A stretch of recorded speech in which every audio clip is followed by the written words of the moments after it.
Ever since I read Amitav Ghosh's The Hungry Tide as a boy, I have been fascinated with the Sundarbans. I first visited the national park in 2006 and have been back many times since.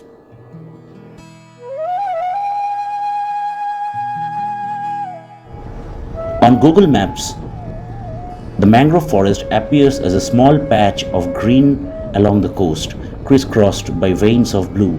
But once you get to the Khali ferry point and set off in a boat, the Sundarbans emerge as an immense, mysterious jungle, a birthplace of myths that is ruled by tigers.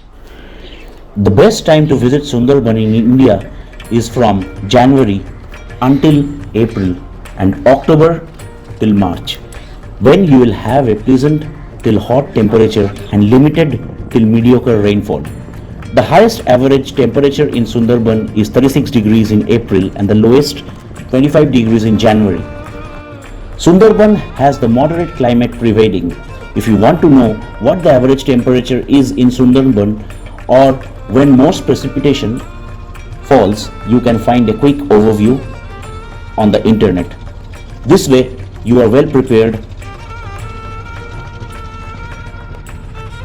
During the autumn season, on an average, it is maximum 31 degrees in October in Sundarban and at least around 22 degrees during the night.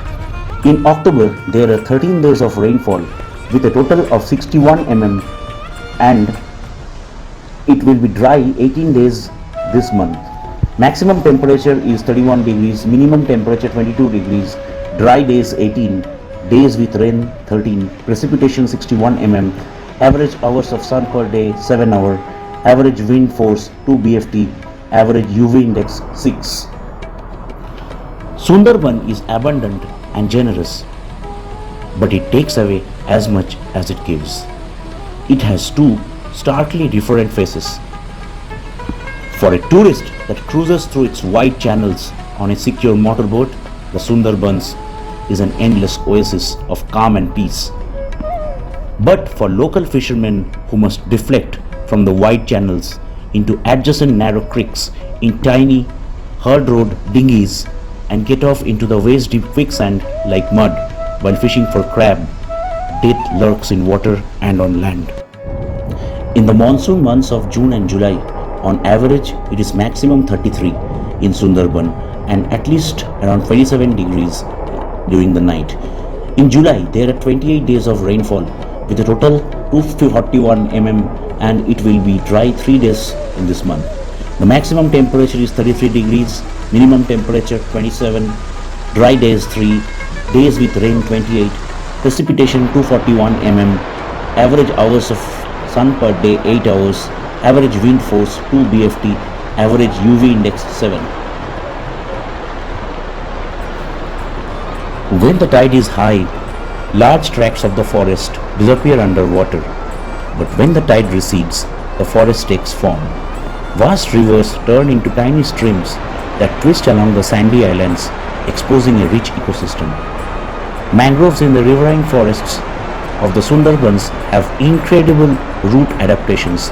Aerial roots stick out of the mud like snorkels, helping an underground network of roots breathe and enabling them to survive in harsh habitats.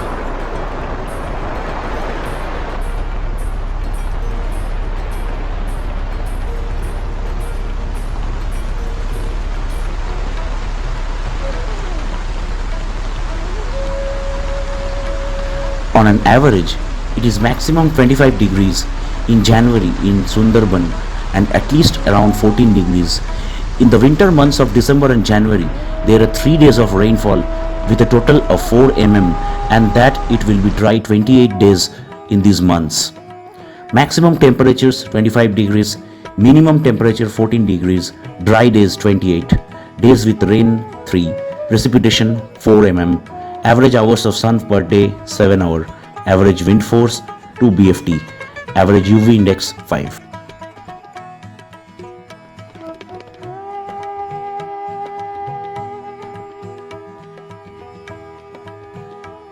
During the autumn season, on an average, it is maximum 31 degrees in October in Sundarban and at least around 22 degrees during the night. In October, there are 13 days of rainfall with a total of 61 mm, and it will be dry 18 days this month. As sea levels rise, salinization creeps into the soil and can ruin crops for multiple seasons while devastating farmer livelihoods. Salt-resistant crops have been introduced and met with some success, but it is mainly in April-May and in October-November. This unique mangrove ecosystem is also one of the last sanctuaries for thousands of plant and animal species, most famous for endangered Gangetic dolphins and Royal Bengal tigers.